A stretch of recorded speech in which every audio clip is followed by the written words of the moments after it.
বন্ধুরা, আজ আমরা এমন একটি শহরের কথা বলবো যাকে কোটিপতিদের শহর বলা হয়, যে শহরে রাস্তা ঠান্ডা রাখার জন্য রাস্তায় এসি লাগানো থাকে। যেটি একটি মুসলিম রক্ষণশীল দেশ হলেও এই দেশে মদ্যপান একেবারেই বৈধ। এমনকি সেখানে আপনি দেখতে পাবেন ছোট ছোট পোশাক পরা যুবতীরা ঘুরে বেড়াচ্ছে, যেটা আপনি আরব দেশগুলোর মধ্যে অন্য কোথাও দেখতে পাবেন না, যেখানে যাতায়াতের জন্য অনেকে হেলিকপ্টার ব্যবহার করে। এই শহরে সামান্য যদি কেউ ঋণ পরিশোধ করতে না পারে তাহলে তার হাত পর্যন্ত কেটে দেওয়া হয়। এই শহরে আপনি এমন সব দামি দামি গাড়ি দেখতে পাবেন যা পৃথিবীর অন্য কোনো শহরে দেখতে পাবেন না। এমনকি আপনি এই ভিডিওতে এমন সব কিছু জানতে পারবেন যা একটি মুসলিম দেশ সম্পর্কে আপনি কখনো কল্পনাও করেননি। হ্যাঁ বন্ধুরা, আমরা কথা বলছি দুবাই শহর সম্পর্কে, যেখানে যাওয়া তো অনেকেরই স্বপ্ন। তাই একটুও না টেনে সম্পূর্ণ ভিডিওটি উপভোগ করতে থাকুন। আর যারা আমার চ্যানেলে নতুন তারা এখনই চ্যানেলটিকে সাবস্ক্রাইব করে ফেলুন। আর যারা অলরেডি সাবস্ক্রাইব করে ফেলেছেন তাদেরকে অসংখ্য ধন্যবাদ। দুবাই আরব আমিরাতের একটি বড় শহর। এই শহরে বিবাহে বহির্ভূত যৌনতা একেবারেই নিষিদ্ধ। এই শহরটিতে কেউ যদি এ ধরনের কাজ করে তাহলে তাকে জেলের ভাতও খেতে হতে পারে, তা না হলে তাকে দেশ ছাড়া হতে হবে। মুসলিম দেশ হিসেবে আরব আমিরাতের দুবাইয়ে এই আইনটি এখনও বলবৎ রয়েছে। আইন অনুযায়ী শহরটিতে জনসম্মুখে চুমু খাওয়া তো দূরের কথা, আপনি বিপরীত লিঙ্গের কারো হাতও ধরতে পারবেন না। তবে অন্দরমহল বা হোটেল কক্ষের ভিতরে কি হচ্ছে তা নিয়ে সেখানকার প্রশাসন মাথা ঘামায় না। পর্যটকরা তাই হোটেল কক্ষে যা ইচ্ছা তাই করুক, হোটেলের বাইরে তাদেরকে আদবের সঙ্গে চলাফেরা করতে হয়। তবে বুর্জ আল আরব সহ বেশ কিছু বিলাসবহুল হোটেল রয়েছে, যেখানে স্বামী স্ত্রী পরিচয় ছাড়া একসঙ্গে নারী পুরুষের অবস্থান নিষিদ্ধ। আরও একটি ব্যাপার হলো দেশটির সর্বত্র পুরুষ শাসিত সমাজ ব্যবস্থা চালিত, যার জন্য সাম্প্রতিক বছরগুলোতে দেখা গেছে সেখানে এমন কিছু বিদেশি নারীকে জেলে ঢোকানো হয়েছে যারা সেখানে ধর্ষণের শিকার হয়েছিল। এটি এমন একটি জায়গা যেখানে ঋণ নিয়ে কেউ যদি পরিশোধ করতে না পারে তবে কঠোর ব্যবস্থা নেয় দুবাই প্রশাসন। এই ক্ষেত্রে ঋণ নিয়ে তা ফেরত দিতে আপনি যদি একেবারে অক্ষম হন কিংবা আপনার ক্রেডিট কার্ড নির্দিষ্ট সময়ের মধ্যে পেমেন্ট দিতে ব্যর্থ হয় তবে নিশ্চিতভাবেই আপনাকে জেলে ঢোকানো হবে কিংবা দেশ থেকে বিতাড়িত করা হবে। ভালো বেতনের চাকরির, শুল্কমুক্ত বেতন এবং উন্নত জীবনের জন্য অনেকেই দুবাইয়ে আস্তানা গাড়েন। কিন্তু কিছুদিন যেতে না যেতে তাদের অনেকেই এই ঋণ ঘটিত ঝামেলার কারণে দেশে ফিরে আসতে বাধ্য হন। দুবাই এমন একটি শহর যেখানে আপনি প্রকাশ্যে মদ পান করতে পারবেন না। এখানে সকল মুসলিমদের জন্য মদ্যপান কঠোরভাবে নিষেধ। তবে পর্যটকরা মদ্যপান করতে পারে, তবে সেটা অবশ্যই বাড়ি গিয়ে করতে হবে। বাইরে এ কাজ করলে তার জেল জরিমানা গুনতে হয়। আর যদি কেউ বাড়িতে নিয়ে যেতে চায় তাহলে তার জন্য তাকে লাইসেন্স করতে হবে, তাছাড়া সেটি কোনোভাবেই সম্ভব নয়। দুবাই শহরটি গড়ে উঠেছে মরুভূমির মাঝখানে, তাই বালুজ্বর সেখানকার নৈমিত্তিক একটি ঘটনা। সূর্যের তাপে বালুর উত্তাপ 120 ডিগ্রি পর্যন্ত হয়ে যায় কখনো কখনো।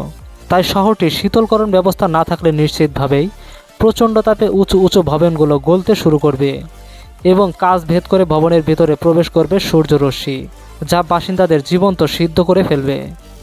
এমন পরিস্থিতির জন্য কনস্ট্রাকশন ইঞ্জিনিয়াররা উলম্ব কুলিং সিস্টেম বা খাড়া শীতলীকরণ প্রক্রিয়ার ব্যবস্থা গ্রহণ করে। এই প্রক্রিয়ায় অত্যন্ত শক্তিশালী এবং মজবুত পাম্প সংযুক্ত করা হয়। এই পাম্পের সাহায্যে উপরে পানি টেনে নিয়ে ভবনগুলোর উপর দিয়ে প্রবাহিত করা হয়। এই পাম্পগুলো বিভিন্ন শক্তির হয়ে থাকে। কিছু কিছু পাম্পকে 100 তলা কিংবা তার উঁচু ভবনকে শীতল করতে ব্যবহার করা হয়।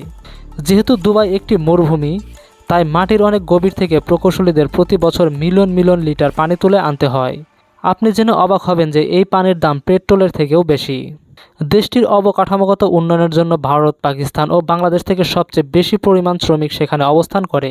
বর্তমানে শহরটিতে যত মানুষ বসবাস করে তার অর্ধেকই শ্রমিক। শহরটির মোট জনসংখ্যার মাত্র 17% মানুষ আরব আমিরাতের নাগরিক, বাকি সবাই ভিনদেশি। দুবাই এমন একটি শহর যেখানে আপনি হামেশাই হলিউড, বলিউড বা অন্য দেশীয় তারকাদের দেখতে পাবেন, কারণ বেশিরভাগ সেলিব্রিটিরাই এখানে তাদের অবকাশ কাটাতে আসে।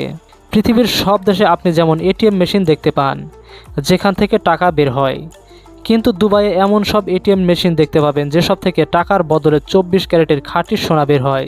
আর স্বর্ণের মূল্য ওঠানামার জন্য মেশিনে এমন একটি মেশিন লাগানো থাকে যা প্রতি 10 মিনিট পর পর মূল্য আপডেট করে। যদিও আরব আমিরাত একটি রক্ষণশীল দেশ, তবুও দুবাইয়ের সমুদ্র সৈকতে আপনি সব অর্ধ উলঙ্গ নারীদেরকে দেখতে পাবেন যারা শুধুমাত্র বিকিনি পরে ঘুরে বেড়াচ্ছে। কিন্তু আপনি জানলে অবাক হবেন যে সেই সমস্ত নারীরা কেউই মুসলিম নয় এবং তারা সেই দেশেরও বসবাসকারী নয়। তারা সবাই সেখানকার পর্যটক, আর তাদের জন্য এই পোশাক সেখানে বৈধ। যদিও এমন পোশাকে আপনি শহরের ভিতরে দেখতে পাবেন না।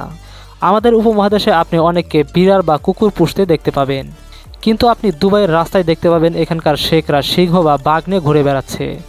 তার মানে তারা বাঘ বা সিংহকে পোষ মানিয়েছে। বলতে গেলে তারা একটু বিপদ নিয়ে খেলতেই ভালোবাসে। দুবাইয়ের রাস্তার পাশে আপনি যে সমস্ত পাবলিক টয়লেটগুলো দেখতে পাবেন তা এতটাই উন্নত যা আপনি আমাদের দেশে কখনো দেখতে পাবেন না। কেউ কেউ তো আবার সোনার টয়লেটও ব্যবহার করে। এই শহরের স্থানীয় আদিবাসী যে গরিব তারও মাসিক ইনকাম কোটি টাকার উপরে। তাহলে বুঝতে পারছেন কেন দুবাইকে কোটিপতিদের শহর বলা হয়। ইউরোপ আমেরিকায় যেমন ফুটবল, কানাডায় যেমন হকি কিংবা আমাদের দেশে যেমন ক্রিকেট, তেমনি দুবাইয়ে উটের পিঠে দৌড় প্রতিযোগিতা খুবই জনপ্রিয়। এই ধরনের দৌড় প্রতিযোগিতায় উটের উপর সাধারণত একটি ছোট্ট শিশুকে জকি হিসেবে ব্যবহার করা হয়। শিশুটি প্রচণ্ড ভয়ে যত জোরে চিৎকার করতে থাকে উটটি তত দ্রুত দৌড়াতে থাকে। উটের দৌড়ে ব্যবহার করার জন্য একসময় বিভিন্ন দেশ থেকে শিশু পাচার করে আনত আমিরাতের শেখরা। কিন্তু শিশু পাচারের মতো ঘটনা বিশ্বজুড়ে বেশ সমালোচিত হওয়ার কারণে নতুন একটি উপায় তারা বেছে নিয়েছে। এক্ষেত্রে তারা উটের পিঠে বসিয়ে দেওয়ার জন্য শিশুদের সমান একটি রোবট বসিয়ে দেয়। এই ধরনের রোবট কেনার জন্য তারা $300 থেকে $10,000 পর্যন্ত খরচ করে থাকে। এই শহরটিতে প্রচুর পরিমাণে পর্যটক আসে, যাদের সুযোগ সুবিধার জন্য এই দেশের সরকার সব রকমের ব্যবস্থা করে রেখেছে। তো কাদের কাদের দুবাই ঘুরতে যাওয়ার শখ রয়েছে তারা অবশ্যই কমেন্ট করে জানাবেন। আর যদি ভিডিওটি ভালো লেগে থাকে তাহলে একটি লাইক করে যাবেন। সেই সাথে বন্ধুদের সাথে অবশ্যই ভিডিওটি শেয়ার করবেন। আর যারা এখনও চ্যানেলটিকে সাবস্ক্রাইব করেনি তারা এখনই চ্যানেলটিকে সাবস্ক্রাইব করে ফেলুন। তো দেখা হচ্ছে পরবর্তী কোনো এপিসোডে। ততক্ষণ সবাই সুস্থ থাকবেন, ভালো থাকবেন।